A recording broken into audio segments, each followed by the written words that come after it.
Се уште во шок, познатиот новинар Киро Манев за ТВ Стар го раскажа немилиот настан што му се случил попладнево на плоштадот Слобода. Куче скитник го нападнал и му нанел повреди на десната нога. Денеска, како и секој ден, минував покрај плоштадот Слобода и таму забележав повеќе куќиња, меѓутоа едно куќе дојде позади мене, без јас си одам напред и наеднашка ме касна за ногата, болки силни, значи и тоа преку панталоните.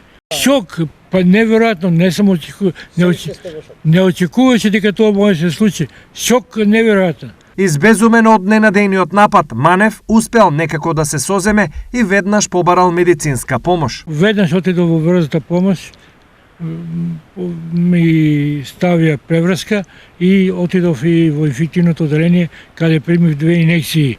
Ми рекоа дека после 1 месец повторно треба да отидам да земам една инекција и по 6 месеци повторно да се јавам да примам друга инекција.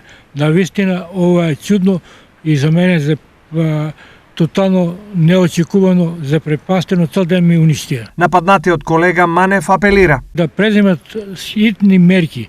Ова навистина може да се случи и на дете, и на секого кој минува покрај плоштадот Слобода. Во меѓувреме од општината со предупредување до граѓаните. Ќе ги замолам граѓаните да внимаваат, значи на оние куќиња кои што не се одбележани, значи со ушна маркица на ушето, бидејќи тие не се заловени куќиња, значи сите куќиња кои се вратени во реонот на заловување имаат видливо одбележување на десното уво со округла маркица, ушна маркица, и овие куќиња значи го минале целиот процес, биле заловени, стерилизирани, вакцинирани, им е направен тестот за социализација и се како неопасни се вратени на улицата. Случајот со искасаниот новинар Кирил Манев опоменува на поголемо внимание од граѓаните кога се по штипските улици, особено кога ќе забележат куќиња скитници без задолжителна ушна маркица.